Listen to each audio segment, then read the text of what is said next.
we're taking their well-oiled machine and we're taking our car and just placing it in that system. I love it.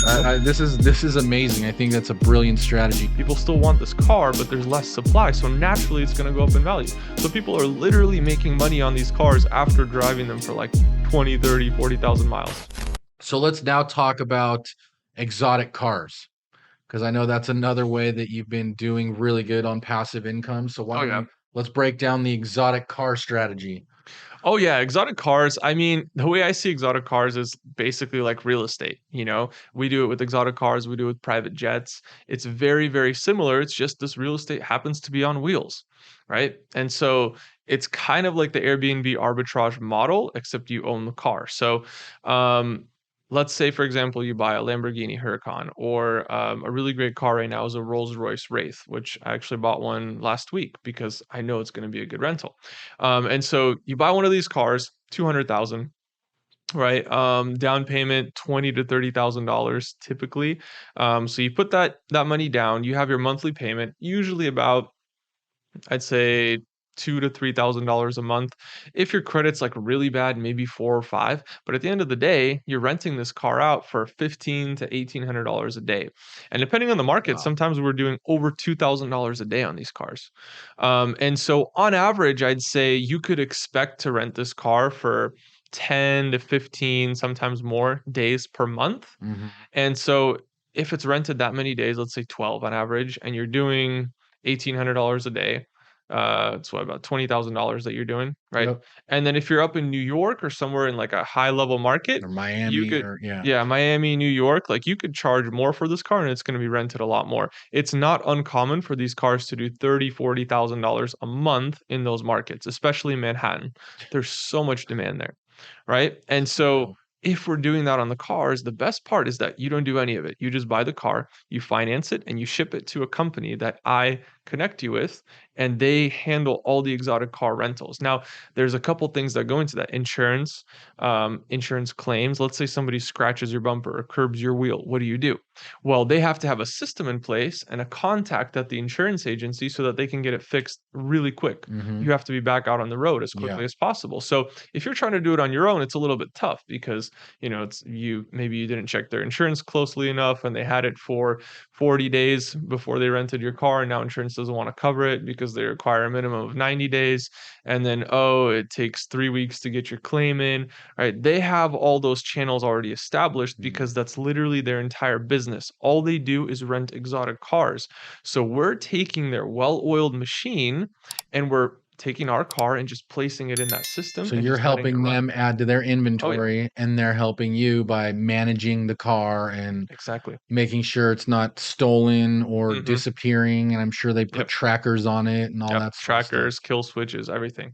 Yeah, and so they're managing that whole side of the business, but the cool thing is that it doesn't take a lot of extra effort for them because they're already doing it. Right. It's just another car to them. Yeah. And they're taking part of the profits, obviously, every month. So you split the profits with them. But for you, it takes off a massive load of work. You don't have to do any of the work. You just benefit from the profits that are coming in because they're managing it for you. So that's a truly passive income stream. On the first of every month, you wake up, oh, I got a direct deposit, $15,000 for the last month that my car was being rented out.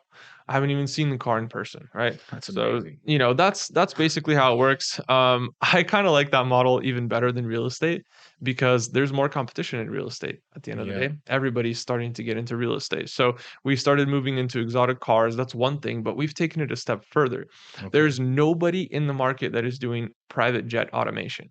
And that's what we're Okay. doing. So we buy jets and we charter them out. So same thing as the exotic car. Obviously, the numbers are higher, but there's really cool benefits with that because with private jets, think about jets versus cars. Who's renting these cars? Probably some kid who wants to whip it around town and hit Right. potholes and stuff People like having that. fun. Yeah. Yeah. But with private jets, we have licensed pilots that trained to fly this exact specification jet before they ever got into the cockpit. So this is a very, very professional experience. You have a different clientele. These people are paying 20, 30, $40,000 for a couple hours in your airplane, Mhm. and they're taking a lot better care of it than somebody who's just driving your car crazy around town. So totally different, but we've Mhm. taken out a lot of the risk and we're making more money on that. So Yeah, it's like real estate, but in the air. That's unbelievable. I want to get back to the Jets in a second. I want to put a bow on the car thing. Yeah, So yeah, sorry. no, no, no. I love it.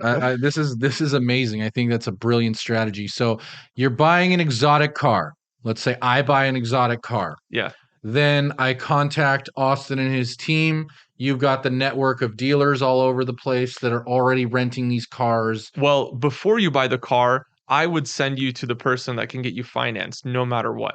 Because some people have never owned an exotic car before, and it's hard to get financed if you haven't. But my finance team can get anybody financed. Got And it. so that's the first step. They tell you exactly which car to get, they get you financed, and then you have the choice of which vendor you want to use. Do you want your car to be up in New York or LA or Miami or Seattle or Texas? Where do you want your car, right? Right. So it all depends on that as well, and that also dictates what car you're getting Okay. because maybe they have 10 Lambos Right. They in whatever Houston fits already. their inventory. Exactly, And to and be we'll honest, support I don't them. really care because I'm just trying to get in on the income stream. Exactly. Yeah. So okay, so let me break it down one more time. So I contact Austin and his team. Yeah. You help me get financed. You help me get in contact with the vendor. Let's say I want to be in Las Vegas or whatever, Yep. or LA. Um, and then we're gonna say, okay, I already have I need a Bugatti. So I'm gonna buy a Bugatti and Yeah. then I'm paying the monthly payments, cars in my name, but I'm sending it to this experienced car rental lot dealership, whatever we call it. Yeah. Then they're doing all the day to day. They're renting it out, they're cleaning it, they're making sure it doesn't disappear, they're handling any damage to it and all of that. And then we're 50-50 partners on that deal. Depending on the vendor, some of them have different options. Some Okay. will do like 55-45 or, different variations of it, but for the most part, you're splitting profits at some level. Yeah. Amazing. Yeah, that's amazing.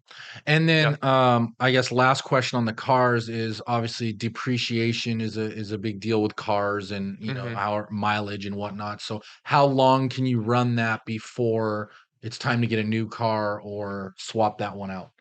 Yeah, so that depends on the car model that you're getting. So, first of all, back to the depreciation, I think that's two separate questions. So, depreciation works very different with exotic cars because at the beginning, the first maybe 5 years, it just totally tanks, just like Yeah. any car. Right. However, after that, it tends to just sit and like level out at a certain point.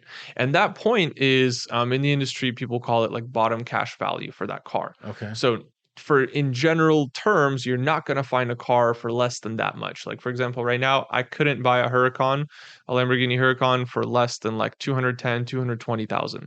That's Okay. bottom cash value right now. So the cheapest one that I could find is at that price point. So what if I buy one that's in decent condition at or near that price point? Okay. Well, chances are it's not going to depreciate much further. It's already leveled out for the past few years. Okay. And so even if I use the car for a year or 2 years, maybe I'll lose 10K on it, but I'm making that every month. Wow. So I'm fine with that, right? Unbelievable. So for the most part, like Lamborghinis are built very, very well. Huracans especially, they could run 100,000 miles.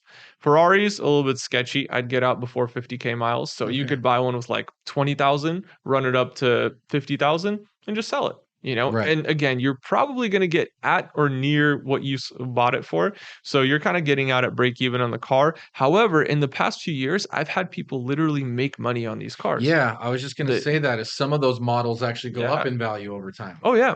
After they level out, less and less of that car becomes available on the market.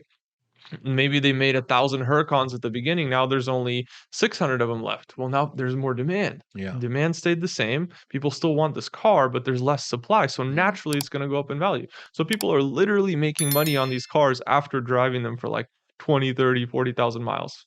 So, Amazing. yeah, And then the idea at the end would be you just sell it and roll into a new one exactly. Yep. and Yeah. And you repeat. can usually just trade it in for a decent value at dealerships. And what was your second question? That was the main one is depreciation and just kind of how long you can do that with a car before it's time to exit and get a new Yeah, car. how long? I'd say a year to 2 years, just kinda depending on the car. If you get, like, a Rolls Royce, that's basically a BMW 7 Series, like, that thing is probably not gonna break, Right. it's like Yeah. but if you get, like, a Lamborghini Aventador, well, that's a little sketchy, Yeah. So it depends on the model, I'd say, Ferraris are a little sketchy, McLarens are sketchy, but for the most part, if you choose the right models, you should be okay for a year to 2 years. But if you're under 50K, I'd say your risks are very, very low. Right. So, So most of the cars that your people are buying are not new. oh no, definitely not. They're at that 5-year bottom cash value mark. Yeah. Yep. And that way they're protected, their downside's protected, and they can make the money every month. And Exactly.